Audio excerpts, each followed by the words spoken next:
Thank you. You know, colleagues, last week during the Holocaust Remembrance Day resolution, this body made it clear in stating that if you forget the past, you're doomed to repeat it. So it kind of pains me that we're here right now on track to do just that this evening. It's also ironic that we're here debating this issue on the 5th day of Black History Month, on a month that some people today say we no longer need. Time and time again, I stand before this body as a minority trying to explain things that are discriminatory and somewhat with a racist tone for people like me, that look like me. So members, let me hold your hand and remind you of the history of when vouchers were created to resist integration. It is history that we are doomed to repeat because of the systematic erasure of DEI and critical race theory. In 1954, the Brown versus Board of Education, in many states in the South set up school voucher systems to allow white families to escape integration schools so that they can go back to their life under the Ferguson versus Ferguson separate but equal. Think about that. States also began to defund public schools at that same time. Schools that served the children of color and closed down black schools, which eventually closed and crumbled black communities. You know, Senator King, you use the principle that if it happens, then believe it can happen again. So hear me when I say to you, it will happen again. If we pass this voucher bill, let me repeat it, it can happen and it will happen again. School vouchers divert much needed funds from public schools, which serve as majority of the students. These schools are already underfunded, overburdened, outdated resources, and insufficiently funded and supported for students with special needs all day, every day. Vouchers only exacerbate the inequities of the public schools faces. Listen, leading to the future decline of quality education for students who cannot afford to leave the public system. Everybody won't be able to go to a private school, y'all. Please understand, the public school will close and the communities will fail. They will fail. Senator Hall, you said it, it's important that we do. That we don't forget the culture of hatred of the past. That was your word, sir, just the other week. However, at every turn, this body proposes and passes legislation that does just that. Forget the culture of hatred of the past. We forget about it. The question should be that we're all asking ourselves is why? And why now? Why are we bringing the ghost of segregation back to life today? We all know why. It's the political culture right now. The modus operandi of this country, as of late, has come down to party lines. Look at the bill today. It went right down party lines, which obviously is not excluding our great state of Texas. It comes down to who is the deepest pockets instead of what's best for the people and what's best for Texans. School choice is not a choice of the family. It's a choice by private schools to select who they want to allow in. There's no transparency. There's no security.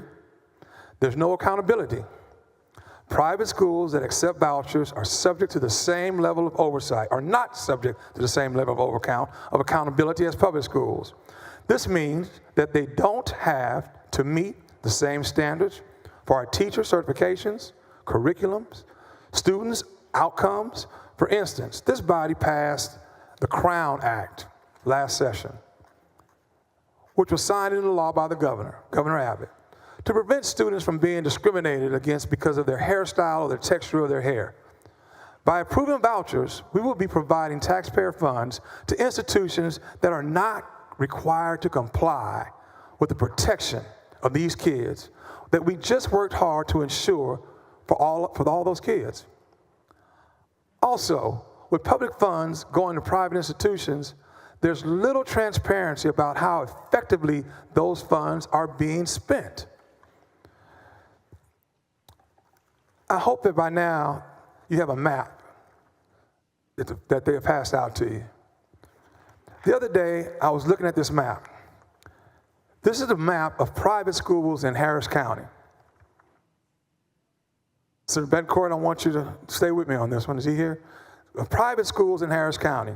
This map right here, if you take 288 from the south to join 45 going north, straight through downtown and straight through the middle of Houston, Texas, and divide the city east and west, all the dots you see on the west side are private schools.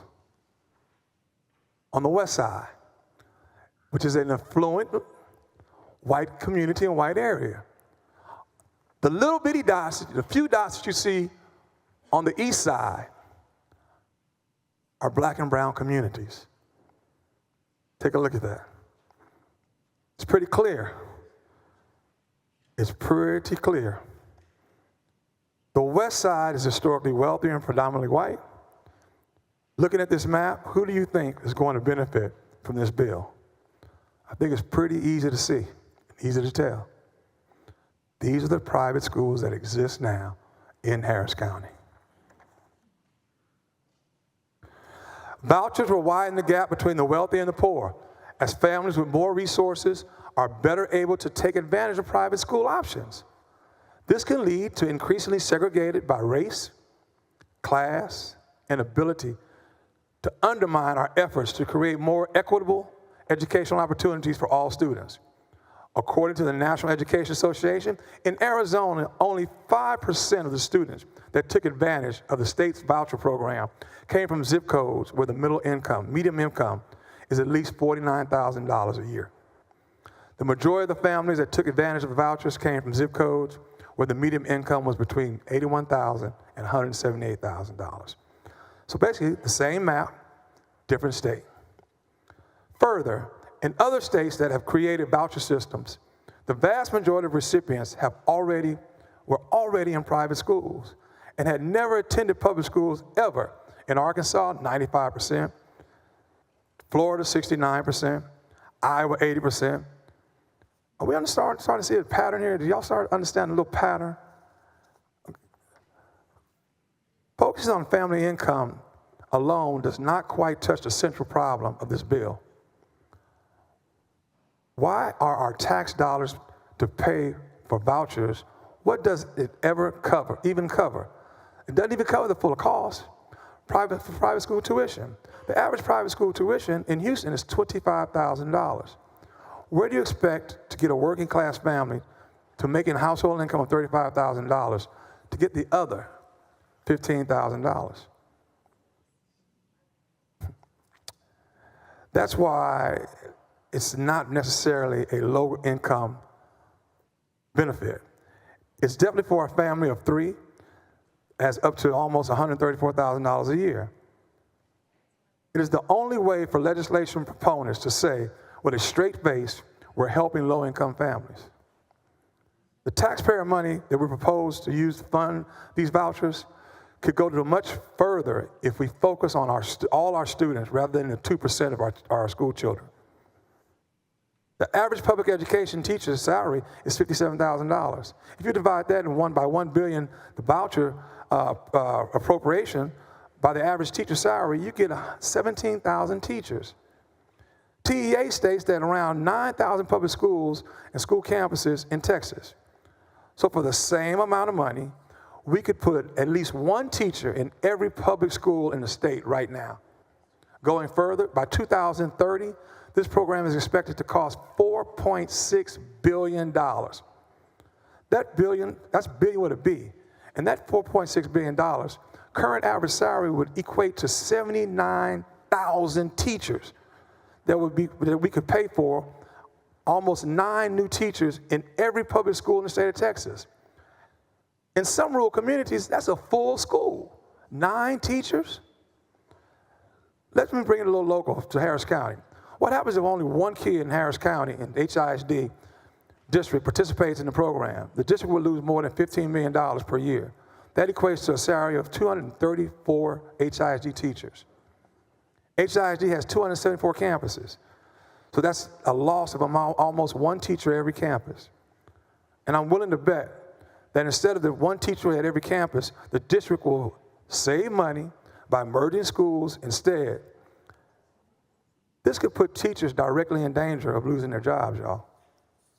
Think about it.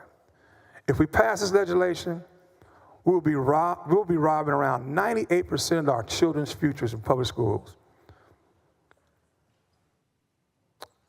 Possibly even schools to make sure that around 2% of the children get a private school education. So we're going to sacrifice all this for 2% of our children in the state of Texas can get a private education. Texas education will be two-tiered, separate, but I guarantee you it'll be unequal. I believe we should fund our public schools for all children of Texas by raising the basic allotment before we even consider additional handouts for our wealthy. How can we guarantee the pension of existing retired teachers? Common sense, just strictly common sense, says that if there are less teachers contributing to the pension, the only way to keep the pension stable without costing taxpayers more money is the hope of population growth, or take more contributions from existing teachers. We could not, in good conscience, put teachers in a situation without seriously investing in them every biennium from here on out. I just want to say this out loud and make sure it's sound, because it sounds really perplexed in my head. We're going to give Texas taxpayers, affluent families across the state of Texas in cities like Houston and Dallas, and our rural areas, that national statistics already say those kids are probably already in private school. $10,000 for private tutors, for SAT prep, transportation, and other ancillary items. Also, let me repeat, look at the fiscal note, $4.6 billion per year by 2030. We're going to spend $4.6 billion by 2030 on SAT preps, private tutors, transportation, and other ancillary services. This makes no sense in my head. I don't know about anybody else's. If we go through this with this program, we'll grow to cover about 8% of the students by 2030. What's going to be left of the 92,000? We're designing a separate but definitely unequal system by which we will all cost the state more money and resources. We're deciding between the haves and the have-nots. All we have to do is invest in our people. I repeat, the greatest strength that I always sit up here and say that Texas has is its people and its diversity. Texas has relied time and time again on the strength of the people and its diversity. All of our districts may look different, their needs may be different, but one common thread that they all desire to have: equity and equality when it comes to the teaching of our children. That's all anybody can ask for, because quality education has always proven to be the great equalizer. I'm sure that history is going to show that this body has created a separate but unequal education structural system and made it law by sacrificing the masses for the very few. Highlighting all the negative consequences of the vouchers and ESAs, our public education system, and long-term society impacts may have.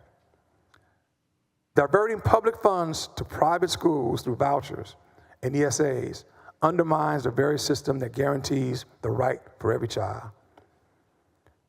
Just as we would not tolerate erosion of acceptance or any other public provision, we should not implement policies that weaken the public education system and limit opportunities for every student who needs them the most.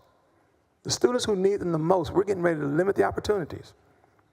In the end, school vouchers and ESAs will make it harder for all students to succeed because of its educational inequalities it creates. That's why I will be voting no. Thank you, Mr. President. Thank you, members. Thank you, Senator.